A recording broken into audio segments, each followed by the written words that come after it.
이번 시간은 23년도 11월 기출문제 한번 봐보도록 하죠. 41번을 보면 이 조세 분류 기준이 시험에 전형적인 문제긴 한데 요즘의 트렌드는 대부분 다 이 보기 4번에 있는 과세물건 측정 단위, 즉 종가세하고 종량세 여기에서 정답을 뽑아주는 것 같아요. 근데 보면 이 문제도 종량세에서 취득세가 종량세입니다 라고 돼 있는데, 취득세 뭐예요? 집 사거나 뭐 자동차 사거나 그때 내는 세금인데, 집 10억짜리 샀어요. 그럼 10억에다가 몇 퍼센트 곱해서 내는 게 취득세니까 종가세예요. 화폐 단위로 측정하는. 근데 취득세를 종량세라고 했기 때문에 틀렸고, 그 밑에 있는 종가세에 보면 법인세하고 소득세, 기본적으로 종가세 맞죠? 화폐 단위니까. 그 위에 있는 뭐 과세권자 사용 보기 1, 2, 3번에 있는 거는 그냥 읽어보시면 아마 그대로 이해하실 수 있을 겁니다. 그래서 요즘 트렌드가 종가세하고 종량세에서 내는데, 참고로 우리 종량세의 가장 대표적인 게 뭐였어요? 주세였죠. 자, 주세인데 주정이나 탁주나 맥주. 자, 걔네들은 이게 얼마짜리예요? 그게 아니라 이거 몇 리터예요? 그래서 리터당 단위로 해서 세금을 과세한다고 했으니까 종량세에 해당하는 애고, 인지세라고 하는 항목 중에서 종량세에 해당하는 애가 있다 그랬었죠. 자, 42번은 기간과 기한, 중요한 문제죠. 자주 나오는 문제죠. 보기 1번에 보면 옳지 않은 것을 고르라고 했는데, 보기 1번에 기간을 일, 주, 월, 년으로 정하면 기간의 초일은 산입하는 게 원칙이다? 아니죠. 산입하지 않는 게 원칙이니까 문제는 되게 쉬웠을 거예요. 골라내기에는. 2번에 보면 기간의 계산은 국기법이나 세법에 특별한 규정이 있는 것을 제외하고 민법을 따르죠. 맞고요. 3번에 보면 23년도 12월 31일로 사업연도가 종료하는 법인은 24년 3월 31일까지 법인세 신고해야 되는데, 3월 30일이 일요일인 경우에는 그 다음 날로 가는 거죠. 맞는 거고요. 4번. 자, 신고서 등을 국세정보통신망을 이용해서 제출한대요. 그럼 오른쪽 끝에 뭐라고 됐어요? 국세청장에게 전송된 때. 자, 발신주의죠. 발신주의. 신고는 발신주의. 서류의 송달. 국세청에 서류 송달하는 건 도달주의. 그랬어요. 자, 43번 문제 보면 당초에 공적 견해 표시에 반하는 적법한 행정처분. 이게 뭐였어요? 말한 거 지키라는 거죠. 당초의 견해 표시 지키라는 거죠. 그게 뭐예요? 신의성실의 원칙. 정답 3번이고요. 얘는 정말 쉬웠을 거예요. 자, 44번 같은 경우에는 좀 어렵죠. 납세자의 권리구제에서 나오는데, 보기 1번에 보면 납세자가 위법 또는 부당한 국세처분을 받은 경우 납세 고지서가 나오기 전에 받는 거 뭐라고 그랬어? 사전적 권리구제. 그거를 과세전 적부심사가 있다 그러겠죠. 맞고요. 2번. 세무조사 결과에 대해서 납세무자가 과세전 적부심사를 청구하려면 세무조사 결과 통지일로부터 며칠 이내에 해야 되냐면 30일 이내에 해야 돼요. 과적심은 30일 이내에 하는 거예요. 근데 여기 90일이라고 했으니까 2번이 틀렸고요. 3번에 보면 국세 과세 처분 등에 있는 경우에 그 처분에 불복이 있는 자가 처분행정청에 대하여 그 처분을 취소하거나 변경하는 제도로서 이의신청, 심사청구, 심판청구, 행정소송 등이 있죠. 맞고요. 4번. 납세자는 이의신청을 거쳐 심사청구, 심판청구를 하거나 이의신청을 거치지 않고 심사청구, 심판청구. 그러니까 이의신청은 무조건 거쳐야 되는 게 아니야. 납세무자의 선택에 따라 할 수 있는 거다. 맞는 표현입니다. 자, 45번은 법인세에 대한 설명인데요. 옳지 않은 것을 고릅니다. 1번에 영리내국법인 중에 상호 출자 제한 기업 집단, 걔네들만 미완료 소득 법인세 납부 의무가 있죠. 맞고요. 2번에 외국법인은 비사업용 토지 양도에 대해서 토지 등 양도소득에 대한 법인세를 내죠. 외국법인, 내국법인 상관없어요. 그럼 부동산 투기하지 말라는 거니까. 그래서 2번이 틀렸고요. 3번에 영리의 내국법인이 해산하게 되면 청산소득 법인세 내는데, 그거는 끝에 보면 자녀재산가액에서 해산등기일 현재 자기자본 총액, 그러니까 마지막으로 그 가치 증가한 금액, 그거에 대해서 과세하겠다. 맞고요. 4번. 비영리 내국법인은 주식의 양도로 발생하는 수입에 대해서 법인세 납부 의무가 있겠죠. 자, 46번 보죠. 자, 46번이 문제는 되게 거창해 보이는데, 보면 별게 아닌 게, 자, 주3일은 23기에 보유하던 토지 A의 60%를 양도했대요. 근데 그 밑에 박스에 50% 일표가 나오죠. 자, 50% 일표에 보니까 토지 A와 관련해서 유보잔액이 얼마가 있었어요?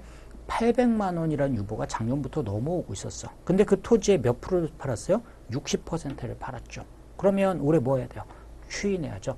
자, 800만 원의 60%니까 480만 원만큼은 이제 뭐 해야겠다? 송금 산입해야겠다. 유보였으니까 마이너스 유보 처분해야죠. 그래서 정답은 2번에 송금 산입 480만 원이 되는 겁니다.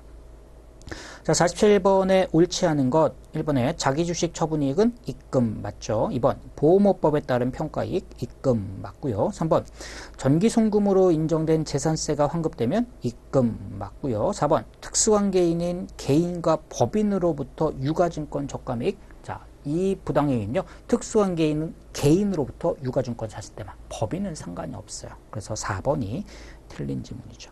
자, 48번 송금불산입 1번에 보면 강제중심이 송금불산입 맞죠? 2번에 법인세 송금불산입 맞고요. 3번 개별소비세 주세. 자, 얘네들도 송금불산입하죠. 왜냐면 자산의 취득공과라고 보니까. 4번에 보면 본사 건물에 대한 재산세. 자, 얘는 송금산입 가능하죠. 정답이 4번이고요. 49번에 보면 옳지 않은 것을 고릅니다. 1번 직원이 사용하고 있는 사택의 유지비 사용료. 자, 얘를 손금에 산입하지 않는다? 아니죠. 뭐 직원은 상관이 없어요. 그래서 1번이 틀렸고요. 2번 잉여금 처분 항목은 확정된 소득의 처분 항목이니까 잉여금 처분을 손비로 계상하면 송금으로 인정되지 않죠. 맞고요. 3번 토지에 대한 취득세. 자, 이거는 토지의 취득원가죠. 그래서 줄 끝에 보면 토지 취득금액에 포함된다. 맞고요. 4번 법령이나 행정명령을 위반하여서 부과된 벌금 과태료. 자, 끝에 보니까 송금으로 인정되지 않죠. 맞습니다. 쉬운 문제였고요. 자, 50번에 보면 문제는 되게 복잡해 보이지만 그 지문에 보면 결국 뭐예요? 미수이자. 자, 예금에 대한 미수이자를 입금 산입하느냐인데 문제 세 번째 줄에 봐보세요. 3일이 23기 결산 시 기간 경과분 이자 수익 10억 원을 영업의 수익으로 계상했다. 자, 이때 세무주종이 뭡니까? 하면서 단 정기예금 이자는 원천징수 대상에 해당한다. 자, 원천징수 되는데 미수수익 잡으면 뭐만 하면 돼요? 입금불산입만 하면 돼요. 자, 미수수익 10억 잡았으니까 정답은 2번에 입금불산입 미수이자 10억 원 하면 되고 소득처분은 마이너스 유보가 되겠죠. 정말 쉬운 문제였을 거예요. 자, 51번의 감가상각에 대해서 옳지 않은 것. 1번 시설 개체나 기술 납부 생산설비 폐기. 자, 이러면 장부가액에서 1,000원 뺀 금액을 송금에 산입할 수 있죠. 맞고요. 2번 세법상 유형자산의 잔존가액은 원칙적으로 0이죠. 세법은 잔존가액 0이야. 다만 정률법일 때는 어쩔 수 없이 5%로 한다 그랬고요. 그 정답은 2번이고요. 3번 기기장치의 감가상각 방법을 신고하지 않으면 세법은 정률법으로 가죠. 사업연도 중에 취득하여 사업에 사용한 감가상각 재산에 대한 상각 범위액은 언제부터요? 자, 올해 중에 취득했어요. 그러면 사업에 사용한 날부터 월수에 따라 상각을 하도록 하고 있습니다. 자, 52번은 감가상각인데요. 너무 쉬워요. 이거는. 그럼 건물부터 봐요. 상각비하고 범위액만 보세요. 건물은 상각비가 500에 범위액이 600이니까 시인부조액이 100이 나왔어요. 근데 전기 2월 부인액이 얼마 있어요? 200이 있으니까 100만 원까지 송금 산입되고. 자, 기계는 상각 부인이죠. 상각 범위액보다 많이 상각했으니까 100만 원만큼 송금 산입이고. 자, 영업권은 100을 상각했는데 범위액이 120이에요. 시인부조액이에요. 근데 전기 2월 부인액이 없으니까 조정이 없어요. 그러면 넷 이펙트는 0이죠. 0. 소득금액에 미치는 영향은 0이니까 정답은 1번이 되겠습니다. 자, 53번의 특례기부금에 해당하지 않는 것. 자, 이건 그냥 암기예요. 1번의 사회복지 공동모금. 이거 외우자 그랬죠. 특례기부금 단체들은 일반적으로 뭐 국가냐, 뭐 천재지변이냐 이렇게 나가는데 그 중에서 일반적인 사회복지단체에 나가는 건데 특례 있는 게 두 가지 있었어요. 사회복지 공동모금, 재단법인 바보의 나눔. 그래서 얘네는 특례기부금이라고 했고 3번에 보면 사립학교 시설비, 4번에 보면 천재지변. 자, 얘네들이 특례고 그 정답은 2번인데요. 2번에 보면 정부로부터 인허가 받은 학술연구단체의 고유목적 사업비. 쟤는 일반 기부금에 해당할 겁니다. 자, 54번은 접대비 문제인데요. 두 번째 줄 끝에 보면 손금불산입 금액의 총합계, 즉 접대비는 증빙불비했을 때 손금불산입, 한도 초과했을 때 손금불산입인데 그 전체 손금불산입되는 금액이 얼마냐를 계산해 보려고 한 거예요. 자, 문제를 보니까 접대비 지출액하고 한도액이 나오는데 항상 접대비는 지출액하고 세법상 한도를 비교하는데 이 세법상 한도라는 거는 두 가지의 합이죠. 기본 한도가 있고 수익금액 한도가 있을 거예요. 자, 그런데 회사 지출액을 보니까 자료에 5,450이라고 되어 있어요. 근데 이 5,450에서 항상 뭐 봐야 돼요? 증빙받았는지. 건당 3만 원 초과했는데 영수증 취득한 금액이 300이 있으면 걔는 그냥 송금불산입이에요. 그래서 한도 설정 대상으로 우리가 따질 거는 5,150만 남는다. 자, 그럼 5,150하고 세법상 한도를 비교해야 되는데 기본 한도, 수익금액 한도인데 자, 기본 한도는 중소기업이냐 아니냐를 봐야 되죠. 근데 문제 첫 번째 줄 보세요. 다음은 중소기업이며 그러니까 3,600을 줬을 거예요. 자, 그 다음에 수익금액 한도는 박스 니은에 보면 매출액이 45억 원인데요. 전액 제조업이고 특수관계인 거래금액 없다 그랬으니까 45억이면요. 우리 100억 이하는 비율이 몇 %예요? 1000분의 3이죠. 이 금액을 계산해 보면 얼마가 나올 거냐면 13.5가 나와요. 그러면 여기에서 두 금액을 합해 보면 13.5에다가 36에다가 13.5를 더하니까 49.5. 그러면 51에서 49를 빼니까 여기 한도 초과 금액이 200이란 금액이 나오죠. 그래서 송금불산입 금액이 한도 초과로 200이 나와서 전체적으로는 500만 원만큼 송금불산입 돼서 정답은 3번이 됩니다. 이런 건 다 풀고 나서 시간 남을 때 푸시는 거예요. 자, 55번 보면 지급이자 송금불산입에 옳지 않은 것. 1번에 채권자 불분명 사채이자는 송금불산입하며 이에 대한 원천징수 세액 상당의 금액은 기타 사유출. 즉 채권자 불분명은 상한데 그중에 원천징수 상당액은 기타 사유출이었죠. 자, 보기 2번에 사업용 유형자산 및 무형자산 건설에 소요된지 여부가 분명한 차입금에 대한 지급이자는 자본화를 선택할 수 있다. 자, 이게 뭐예요? 특정 차입금이잖아요. 특정 차입금은 선택이 아니라 세법은 무조건 자산 취득원가에 가산해야 되죠. 그래서 2번이 틀린 표현이고요. 3번에 지급이자 송금불산입에 있어서 업무무관 가지급금의 적수계산 시 동일인에 대한 가지급과 가수금 있으면 상계하죠. 상계하죠. 다만 뭐 상계할 수 없는 경우가 있으면 상계하지 않습니다. 뭐 그런 표현 우리 교재에 나왔던 거고요. 4번에 보면 직원에 대한 월정급여의 범위 안에서 일시적인 급료의 가불금. 자, 이거는 업무무관 가지급금으로 보지 않겠죠. 정답은 2번이었을 거고요. 56번에 현실적 퇴직 문제예요. 현실적 퇴직. 그래서 옳지 않은 주장을 고르라고 했는데 제일 먼저 홍과정이 인사부장이 임원. 자, 이 직원이 임원이 됐어요. 그러면 퇴직금을 실제로 지급하면 현실적 퇴직. 아직 퇴사하지 않았어요. 근데 직원이 임원으로 되면서 퇴직금을 주면 퇴직한 것처럼 봐줄게. 그게 현실적 퇴직이잖아요. 맞고요. 2번 정과장이요. 외국 법인의 국내 지점 종업원이 본점. 자, 지점에 있던 애가 본점으로 갔다고 퇴직금 줬어요? 인정하지 않겠죠. 그래서 2번이 틀렸고요. 박 과장이요. 임원이 연임되는 거? 임원이었는데 또 임원 됐어. 퇴직금 줘요? 안 된다는 거죠. 이건 볼 수 없고요. 김 과장이요. 현실적 퇴직 사유에 해당하지 않는데 퇴직금 줬어요. 그럼 뭐로 본다고 그랬어요? 업무무관 가지급금으로 본다고 그랬죠. 57번 보죠. 옳지 않은 것을 읽어봅니다. 준비금에 대해서. 1번에 비영리 내국법인은 고유목적 고목을 쌓을 수가 있죠. 맞고요. 2번 준비금은 법인세법만 규정하고 조특법에는 없다? 아니에요. 조특법에 보면 신용회복 목적 회사의 손실보전 준비금이란 게 나와 있죠. 2번이 틀렸고요. 3번에 보험업 하는 회사는 비상위험 준비금 할 수 있고요. 4번에 전입한 준비금은 일정 기간이 경과하면 다시 입금에 산입하도록 되어 있습니다. 58번의 주3일은 대표이사한테 시가 2억 원의 토지를 장부가인 1억 원에 매도했어요. 자, 대표이사 특수관계인한테 저가양도 했죠. 저가양도. 그럼 뭐 해야 돼요? 그만큼 입금 산입해야 되니까 2억 원짜리 1억에 팔았으니까 1억만큼이 입금 산입하고 누구 했어요? 대표이사. 그러니까 소득 처분은 상여가 되겠죠. 그게 뭐예요? 정답은 1번 입금 산입 저가양도 1억 원 상여. 간단한 문제입니다. 자, 59번에 보니까 주3일의 단기 2023년이에요. 결산서상 단기순이익은 2억 5천이고 입금 산입이 8천만 원, 송금 산입이 4천이 있대요. 자, 그러면 이렇게 된다는 거예요. 2억 5천이 있는데 입금 산입이 8천에다가 송금 산입이 4천이 있고요. 여기에 더해서 뭐가 있대요? 밑에 있는 결손금이 있대요. 그러면 결손금을 반영한 거, 2월 결손금 비과세 소득공제를 반영한 게 과세 표준이 될 텐데 그 과표를 계산해 보라고 그랬어요. 자, 그러면 결손금이 두 가지가 나와요. 2008년하고 15년이 있는데 2019년도까지 발생한 건 10년이고요. 2009년도 이전에 발생했던 애들은 5년이었어요. 그러니까 2009년에 이전에 발생한, 즉 2008년에 발생한 애는 5년밖에 2월 공제가 안 됐어요. 그럼 얘는 이제 끝났어요. 그러니까 더 이상 사용 못하고 2015년도에 발생한 건 지금 10년까지 되니까 지금 23년이죠. 그러면 공제가 가능해서 이 500만 원이라는 아이가 과세표준 계산할 때 차감할 수 있는 금액이 돼서 과세표준은 2억 8,500. 정답은 3번이 되겠습니다. 자, 60번은 너무 쉬운 문제인데요.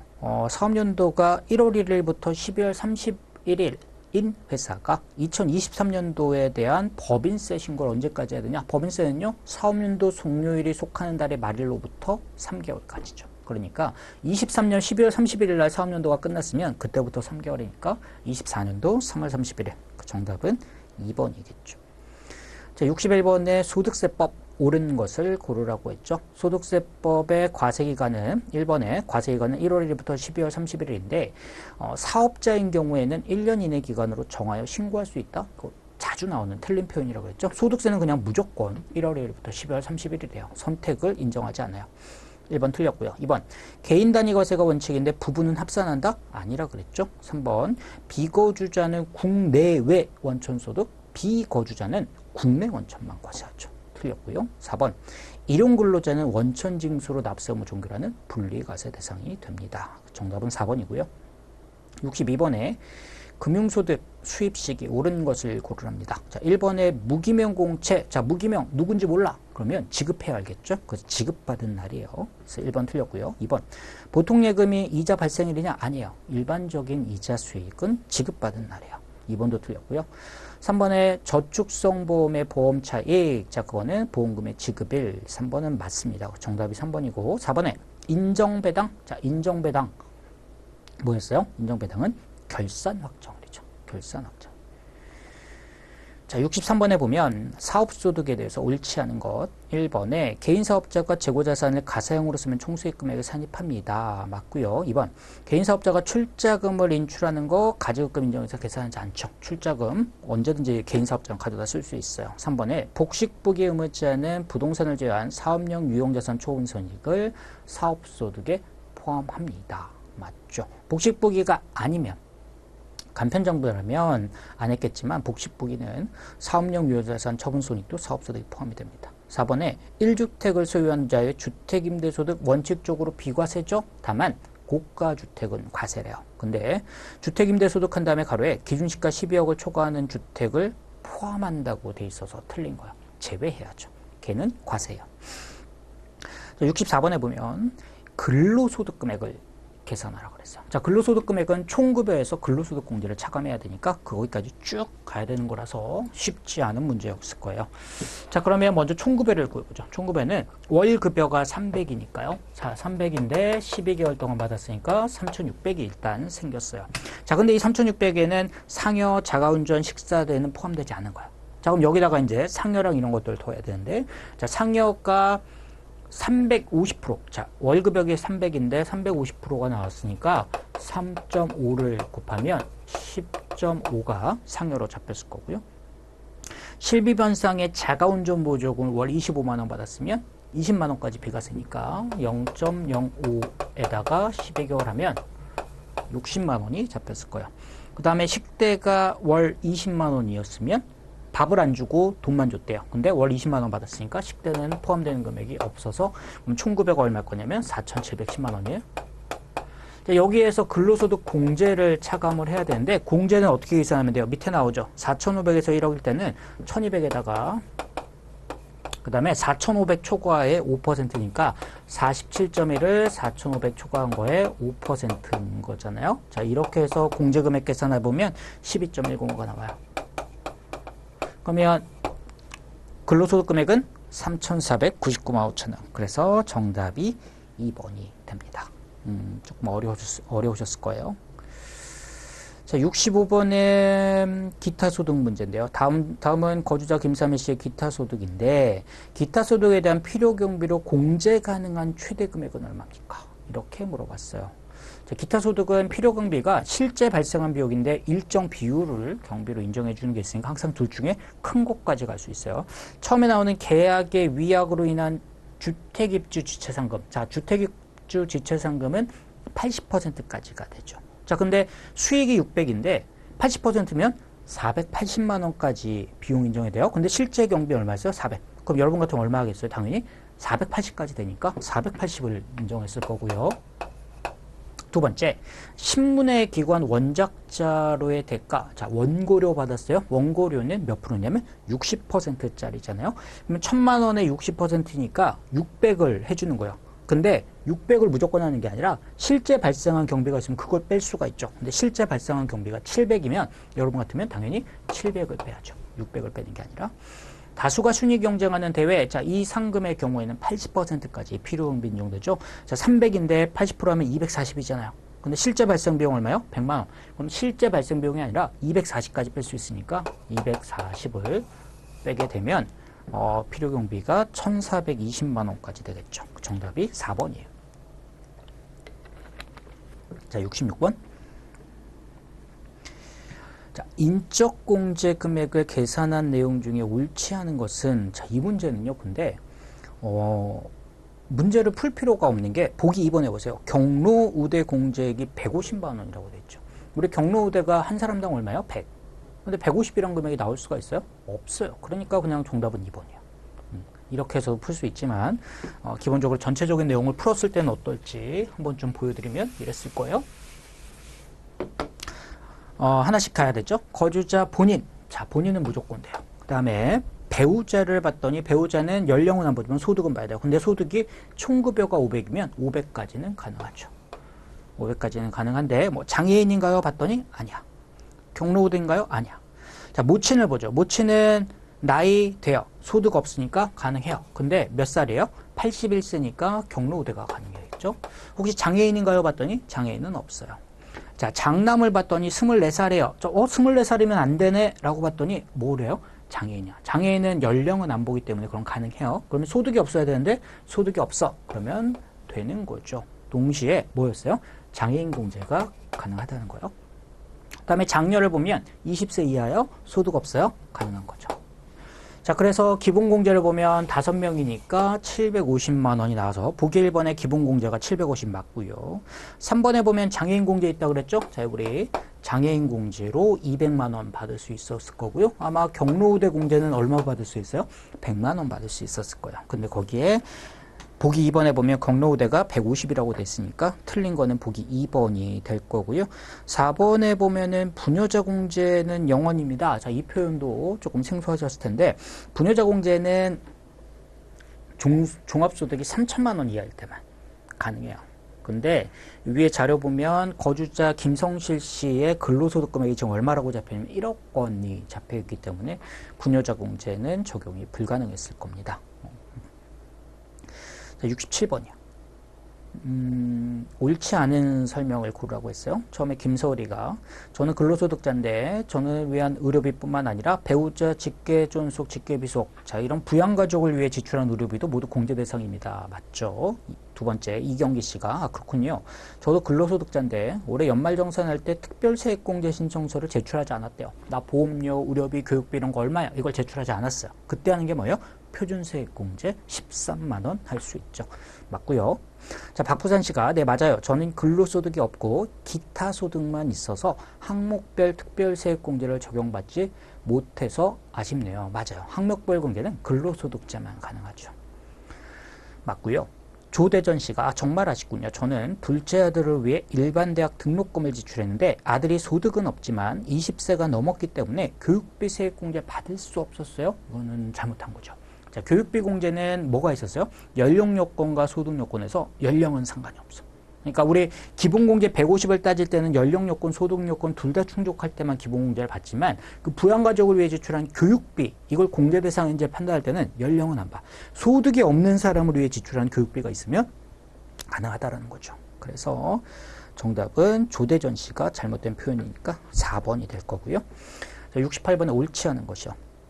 1번에 일반적으로 다음에 2월분 급여할 때 연말정산 하죠. 맞고요. 2번 중도 퇴사하면 퇴직한 달에 급여를 지급할 때 연말정산 합니다. 맞고요. 3번 공적연금보험료 납입액은 전액 연금보험료 공제. 자, 공적연금은 소득공제 해주죠. 맞고요. 4번에 MRI 촬영비는 진료, 질병 예방 목적으로 지급돼도 세액공제 받을 수, 세액공제 대상이 아닙니다. 아니에요. 정말 옛날 얘기인데 한 2009년, 10년 그때 뭐 시험 볼 때 나왔던 문제인데 지문인데 아직까지 나와요. MRI 당연히 돼요. MRI. 자, 69번 보죠. 양도소득세 과세 대상 몇 개입니까? 에요. 몇 개가 되게 어렵죠. 다 맞아야 돼요. 이번에 현물출자, 현물출자도 일반적인 양도는 아니지만 실질적으로 양도에 효과가 있다 그랬죠. 그래서 양도세 과세 대상 맞고요.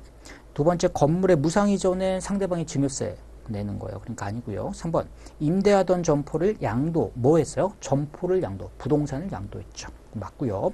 4번, 3년 동안 거주한 1세대 1주택, 고가주택이 아닌 걸 양도했대요. 자, 주택의 양도인데 1세대 1주택 비과세하죠. 그러니까 과세 안 될 거고요. 다음에 직전 사업연도 말 현재 상장주식, 상장법인의 발행주식 총수의 0.5% 시가 5억. 자, 상장주식은 대주주만 양도세를 과세하는데 그때 말하는 대주주가요. 지분율하고 시가가 있죠. 자, 시가는 지금 50억이에요. 근데 이 사람은 5억이니까 대주주 아니고 지분율은 상장이 1%, 2%, 4%예요. 근데 이 사람이 0.5%거든요. 그러니까 이 사람은 대주주가 아니야. 그러니까 이거는 과세 대상 아니고 마지막에 토지, 건물, 부동산 권리와 함께 양도한 영업권. 자, 일반적인 영업권 양도는 양도세 과세 대상이 아니겠지만 토지, 건물, 부동산 권리랑 함께 양도하면 그때는 양도세 과세 대상이 맞죠. 자, 70번이요. 옳은 것을 고르라고 했습니다. 1번에 소득세 중간연합 적용 대상은 원칙적으로, 자, 소득세에서 중간연합은 누가요? 사업소득자만 하죠. 맞고요. 2번에 부가세법에 따른 사업자가 예정신고, 확정신고를 하면 사업장 현황신고를 할 필요가 없습니다. 근데 해야 된다고 했으니까 틀렸고요. 3번에 근로소득과 공적연금소득, 자, 근로소득 연말정산, 공적연금소득도 그냥 연말정산이야. 그럼 결과적으로 소득세 확정신고할 의무가 없느냐? 연말정산으로 끝나느냐? 이 금액을 합해보면 소득금액이 달라지잖아요. 그래서 이때는 확정신고 의무가 있어요. 그래서 3번이 틀렸고요. 4번에 보면 소득세 과세표준과 세액의 결정 및 경정 방법은 추계조사를 원칙으로 한다. 자, 결정 경정이란 거는 뭔가 신고를 안 했거나 잘못됐을 때 와서 조사하는 거예요. 그럼 대원칙은 뭐냐? 실지조사예요. 가서 장부 있으면 장부 가지고 하는 거지 추계. 금액을 추정해서 과세하는 게 아니다. 실질조사가 원칙인 거죠. 4번도 틀린 표현입니다.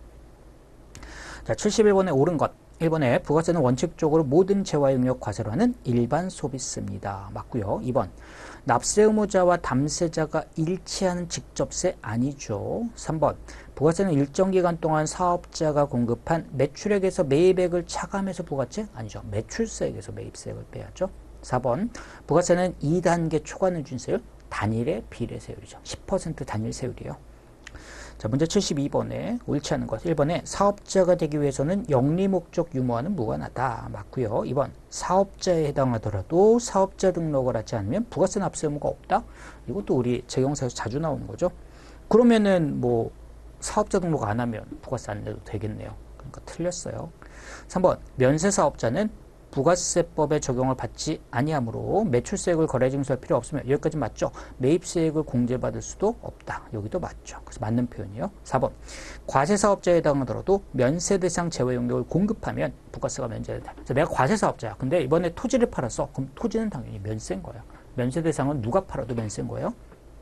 자, 73번 옳은 것입니다. 이번에 간이가세자의 과세기간은 1년을 2개의 과세기간? 아니요. 간이가세자는 과세기간이 하나요. 1월 1일부터 12월 30일에 틀렸고요.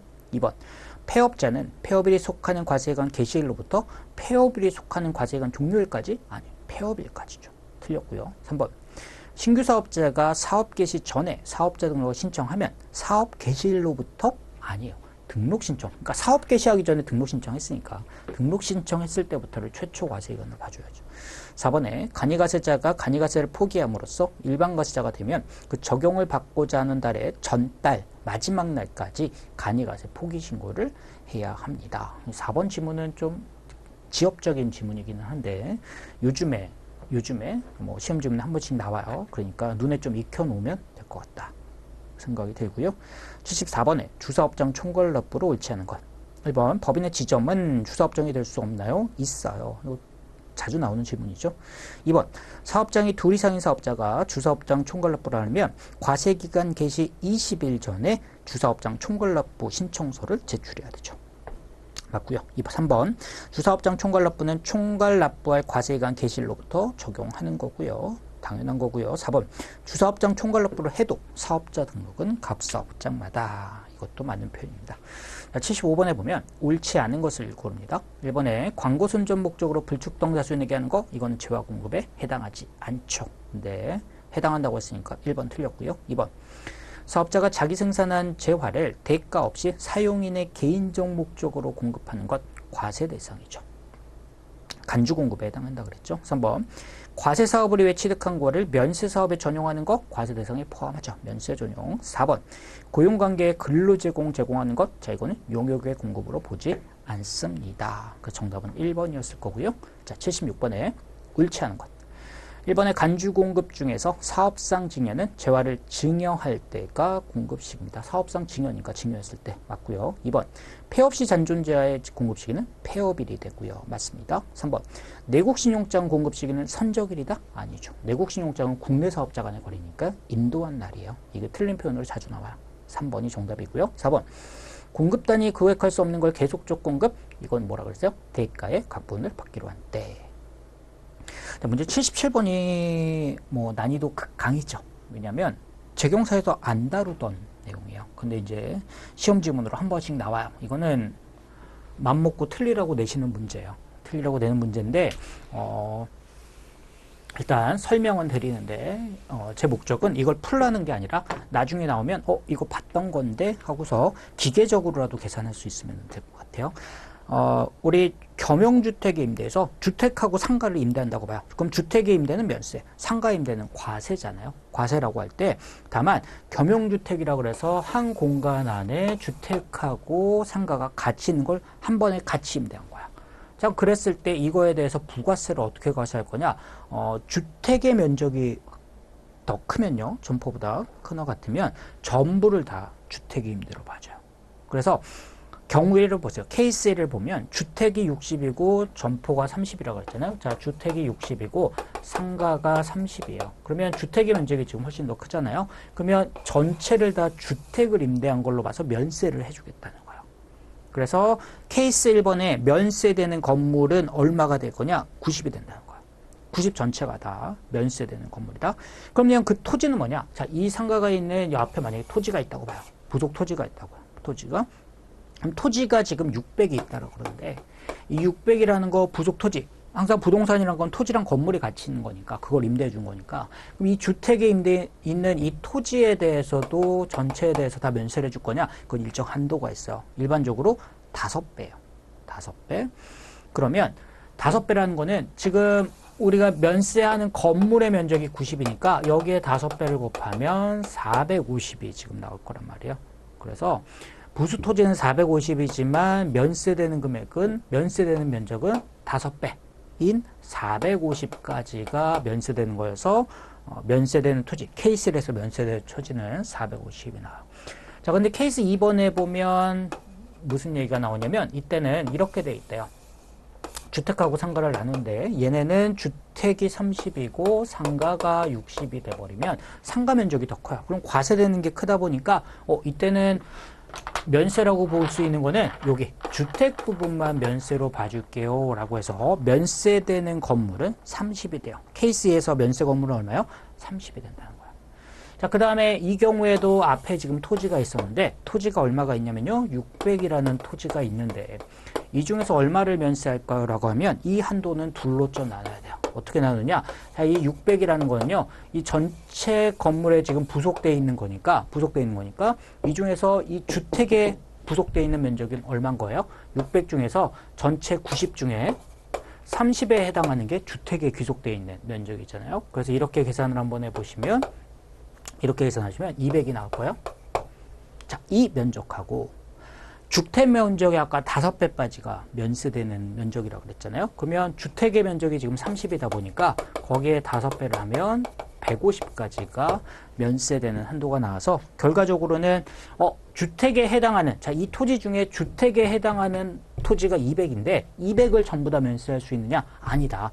이 주택 면적의 5배까지에 해당하는 150까지가 궁극적으로 받을 수 있는 면세 한도라서 150이 면세 토지예요 라고 해서 정답은 1번이 답니다.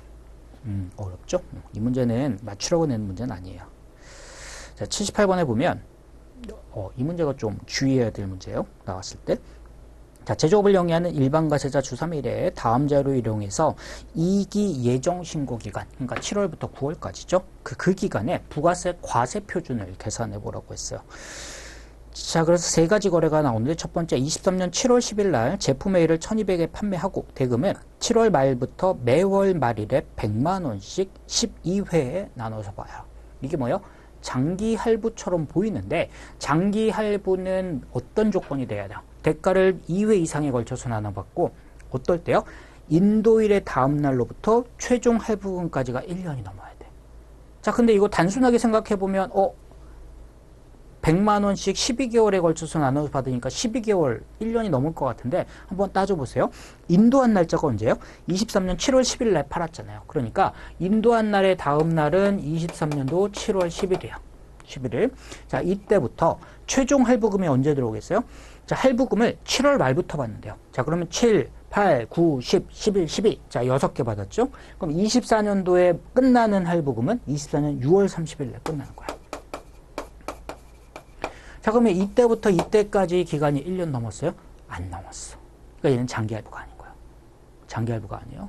그럼 장기 할부가 아니다 보니까 인도하는 시점에 전부 다 손익, 단기 할부니까 인도하는 시점에 손익이 전부 다 귀속이 돼야 돼서 과세 표준이 전부 다 귀속이 돼야 돼서 이때 과세 표준이 얼마로 보냐고 하면 1200 전부가 다 7월 10일 날 공급이 있었다라고 본다는 거예요. 이게 이제 좀 어려웠을 거예요. 자, 두 번째 거래 보면 23년 8월 9일 날 제품비를 2천만 원에 주문 제작해서 판매하기로 했대요. 그러면서 계약상 대금은 계약금 10%, 40% 완성했을 때 40, 70%에 30, 그 다음에 인도할 때 20%를 받기로 했는데 9월 30일 날 현재 거래처 완성도가 40%야. 자, 그러면 8월 9일 날 시작을 했어요. 그럼 8월 9일이니까 이기 예정 기간에 시작을 했고 이기 예정이 끝나는 9월 30일 날 봤더니 40%까지 왔어요. 그러면 이 기간 동안에 이기 예정 기간 동안에 전체적으로 인식할 과표가 얼마예요? 계약금 10%하고 40% 완성했을 때 받는 40%니까 전체적으로 50%까지가 과표에 포함될 거라고 그래서 2천만 원의 50%라면 여기에 대해서 해당하는 게 1,000만 원이 과표로 포함이 된다는 거예요. 자, 마지막으로 23년 9월 20일 날 제품 C를 제작해서 1,000만 원에 판매하기로 하고 계약을 맺었는데 대금은 계약할 때 200, 잔금 800은 X3년 12월 31일 날 받는 거예요. 자, 그러면 얘는 계약금을 받은 다음에 나중에 잔금을 받아요. 원래 중간지급 조건부가 되려면 계약금 이외의 대가를 분할해서 받아요. 계약금, 중도금, 잔금 이런 식으로 받고 그 기간이 6개월이 넘을 때가 중간지급 조건부인데 얘는 그게 아니야. 계약금 다음에 잔금 있잖아요. 그러면 얘는 잔금 청산할 때가 실질적으로 인도하는 데 거라고요. 그러면 잔금을 언제 주기로 했느냐? 800만 원은 잔금 800은 23년 12월 31일에 주기로 했기 때문에 이 C와 관련해서는 이기 예정에 포함될 금액이 하나도 없는 거죠. 그래서 이 A, B, C 세 가지에 대해서 과표를 계산해 보면 2200에 대해서 정답은 4번. 아마 이게 난이도는 극강이었을 것 같아요. 자, 79번 보죠. 공제할 수 있는 매입세액. 자, 세 번째 줄에 보면 공제할 수 있는 매입세액을 골라보라고 했습니다. 자, 보기 1번에 국내 거래처로부터 원자재를 구입했는데 그에 대한 세금 계산서. 이거는 X23년 11월 10일. 자, 10월 1일 날에 구입했는데 11월 10일. 자, 그러면 그 다음 달 10일 이내에 받은 거죠. 자, 이거는 정상적으로 매입세 공제가 되죠. 그래서 거기에 지금 부가세 얼마요?